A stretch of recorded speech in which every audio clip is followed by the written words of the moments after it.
Ron Parks here and welcome back to the channel. Today I want to talk to you about one of the essential things in modern finance, credit. One of the best ways to have and maintain a healthy credit score is by building a credit line. And one of the most common ways to do this is by opening a credit card. Everyone is eventually going to have a credit score.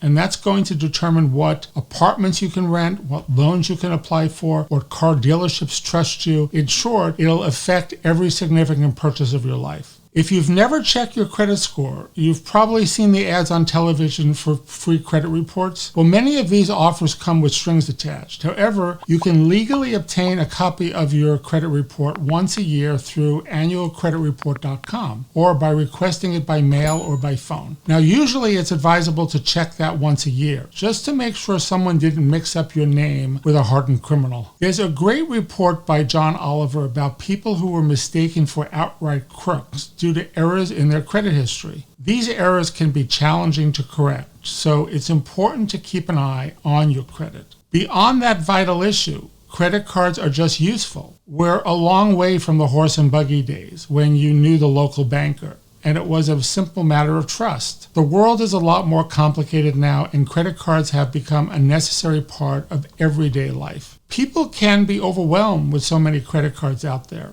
asking questions like, well, how many do I need? And what are the best ones available? How many you need depends entirely on what you're looking to do and get out of them, and whether or not you're sure you can always make the monthly payments, at the very least. Now, I know earlier this year I did a video talking about the best 5 credit cards. All of that still holds. These cards are great, and I think it's a pretty solid list. These are simply some additional options. I know some people that have up to 30 credit cards. That sounds crazy, but keeping a regular rotation of cards is a strategy many people use to maximize rewards like air miles, cashback, and other bonuses. So if those things are your priority, that's something you might want to consider doing. One important thing to remember about your credit score is that it fluctuates depending on how many cards you have. So the more you sign up for, the more you're going to have to make sure you keep on top of it.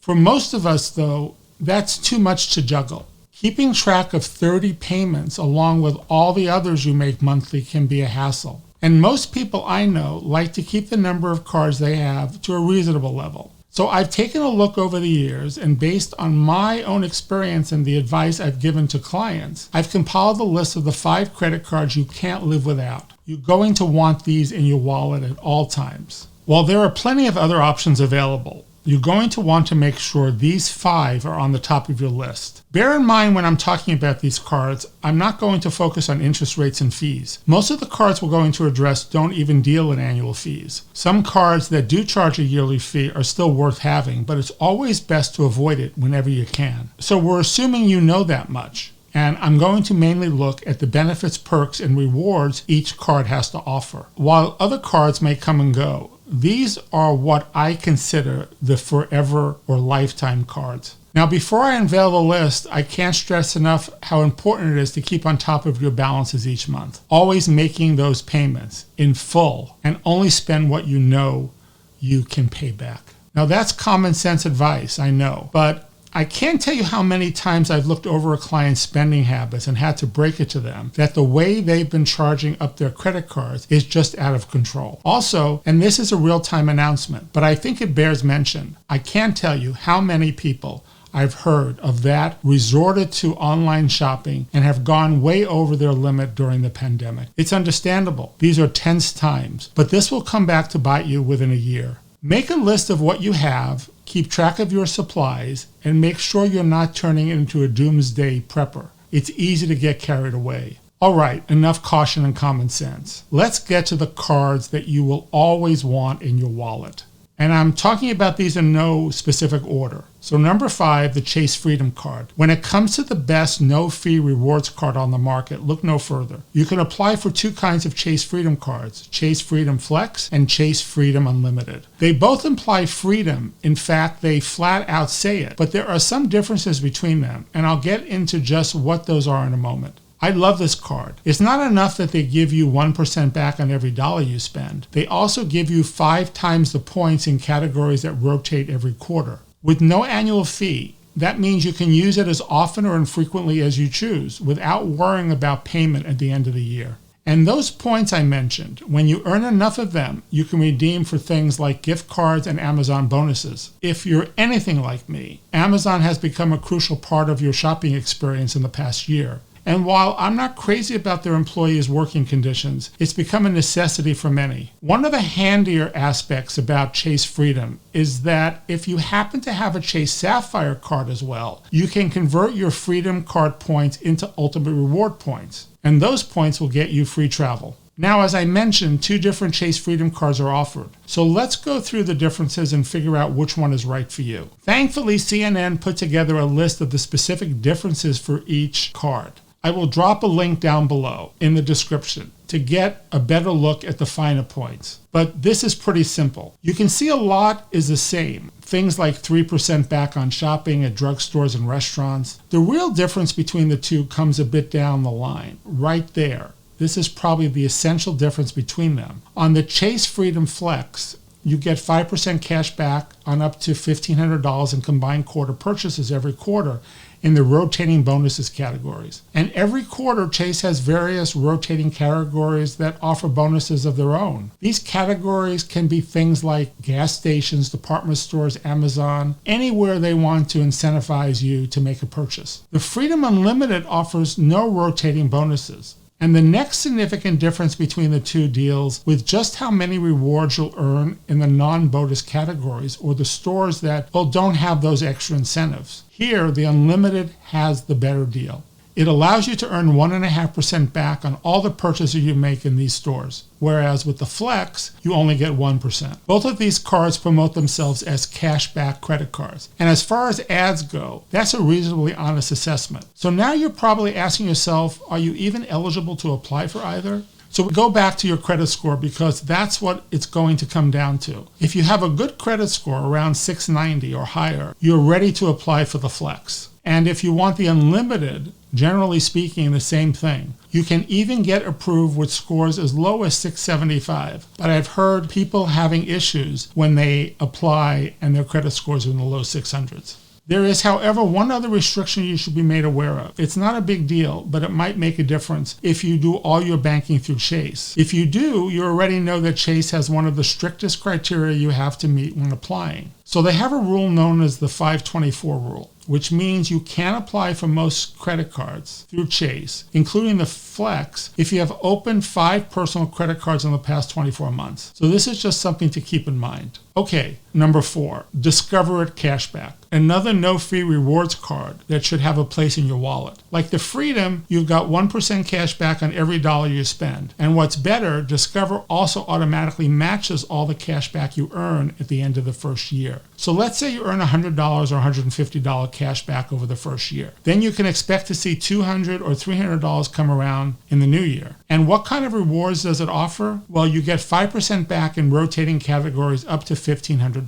Now, many cards offer these rotating bonuses, so take a look at what they've provided in the past to see if they line up with what you spend your money on. And as you can see, this past year, the categories are things you're likely going to need. The first one is a list of the typical pharmacies and grocery stores. You have Walgreens and CVS, then Uber, Lyft, PayPal. And right around the holiday season, they've included some of the top online stores, such as Amazon, Target, Walmart, which is all perfect. Another benefit of Discover, there's plenty of breathing room to pay off any remaining balances after opening the account. Discover It comes with a 0% APR for the first 14 months. So it's not something you're going to have to worry about anytime soon. You've probably noticed some of the things I brought up with this card are similar to the Chase Freedom. And they do indeed offer a lot of the same features. So which one is better? Well, that depends. Discover It historically has a broader range of bonus categories. They cover a more comprehensive range of companies and services. But the Chase Freedom compensates for that by including heightened rewards on certain purchases at any time. So they're both very good. And hey, we're talking about the 5 you want, not the 1 you want. Now let's take a look at that credit score. See if you're eligible. It looks like Discover is going for a higher credit rating, 700 or above. You're also going to want a steady income and a debt-to-income ratio less than 30% before they look at you seriously. Also, I think this should be sound advice when applying for any credit card. You don't want any recent negatives or any real hard inquiries into your finances in the past 6 months. Okay, number 3, Bank of America Cash Rewards. This is one card that can be extremely lucrative for anyone. They give you 1% cash back on any purchase, 2% on grocery stores, Costco, and 3% on gas. And that's for the first $2,500, not $1,500 as the last 2 cards were. In addition to higher percentages, you also can earn 10% back if you redeem the points you earn into a B of A checking or savings account. I would get this card. Unlimited rewards all year long. You can keep it for emergencies, use it regularly. You're going to see the benefits almost instantly. And one appealing feature lets you pick one of the categories yourself to earn up to 3% back. I recommend doing it with travel, which seems to be the best way to get the most back. But if you have any other significant expenses, you might want to opt for one of those. If you want, you can also change that category every month. So if you're spending more on travel in the summer and gifts in the winter, go charge. Now, all of this is more than enough to entice a customer, but the sign-up bonus is pretty exceptional as well. If you spend $1,000 in the first 90 days, you're going to get $200 in online cash rewards. Now, given how much we do digitally now, this is incredibly relevant. They also offer some advantages to preferred rewards members. So if you're already with Bank of America and you're one of those clients, you stand to increase your cash back from anywhere from 3.25% to 5.25%.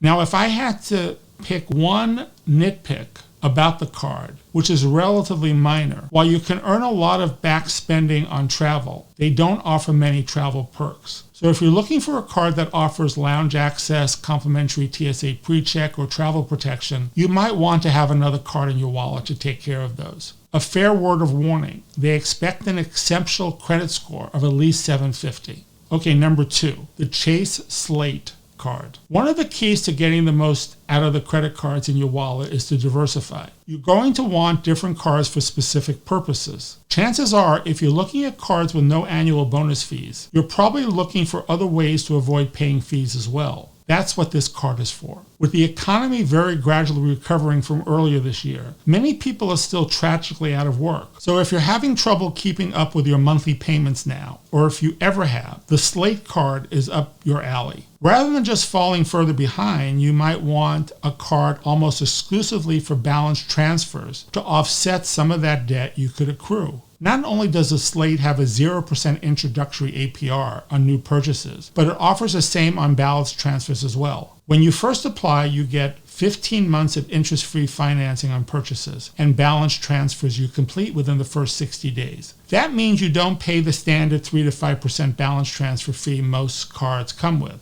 The Chase Slate also doesn't have any penalty rate for missed payments, so it's nice having one card in your wallet you don't have to stress about. This is the first card on the list that's not a rewards card, so it doesn't have those benefits. But what it lacks in rewards, it makes up for in perks. For instance, you can easily monitor your credit score at any time, and they'll even help explain what it means. They also offer a little insurance. So if you buy something that gets stolen, you're covered by a purchase protection program that reimburses theft. They also cover any accidental damage. And these benefits are actually very, very good to have. And I especially like this one. Like a lot of stores, if you go in with a flyer from another store that advertises a lower price for something you bought, they'll reimburse you up to $500 or $2,500 a year. Also, if you get a Slate card, you can activate Chase's Blueprint plan free of charge. What is Blueprint? Well, Blueprint allows clients to save money on interest charges by letting them pay off some purchases in full while keeping others a little longer. You're going to want a good credit score here, closer to or above 700. And now we're back to number 1. Though these are in no particular order, as I said. The Capital One Quicksilver card. I love these cardholder names. Someday we should track down the real Lee M. cardholder and see if he's getting any royalty checks. The last card had D. Barrett on it, meaning someone's likely a Ghostbusters fan. Sometimes it's nice to have a card that's there for the basics. A card that's not too complicated isn't going to suddenly hit you with some fees you never saw coming and was simple to keep track of. With Capital One Quicksilver, you've got all those nailed down easily. plus some tremendous everyday rewards, and you only need a decent credit score to get it. As is standard with a card you're probably going to rely on quite a bit, you have no annual fee, and the $200 reward bonus for signing up is great. And unlike many cards, you only need to spend $500 those first 3 months to get the bonus. You have 1.5% cash back on any purchase, and there are higher rates with other cards, but that's an excellent standard rate. You don't even have to worry about those rotating rewards. It's across the board cashback earning rate, and it's nearly 50% more than the market average. Whether you spend a lot in one category or another, it makes no difference. You're getting an excellent earning rate. One nice thing about Capital One cards is that there are never any foreign transaction fees, making it ideal for travel. And you don't need some prestigious elite credit score, just a decent or good one. They also take the applicant's income and debt into account, but they're not as strict as others, which I've mentioned earlier. They also offer a pretty decent grace period of 25 days, so you never have to stress about a payment. I know it sounds a bit like a cop-out to close out the list with such a simple card, but honestly, when you're sticking to 5, or at least thinking about the 5 you need, it's always essential to keep one super simple. Now, because of the pandemic, a lot of us are not traveling. So getting these rewards on the cards are maybe not as beneficial as getting cash back now. If you're not traveling or not planning on using the rewards, go with a card that has the most cash back. And then when travel opens up again, use a card that will give you travel benefits. I hope I provided some insight into why you might consider some new cards. These are excellent choices during the pandemic.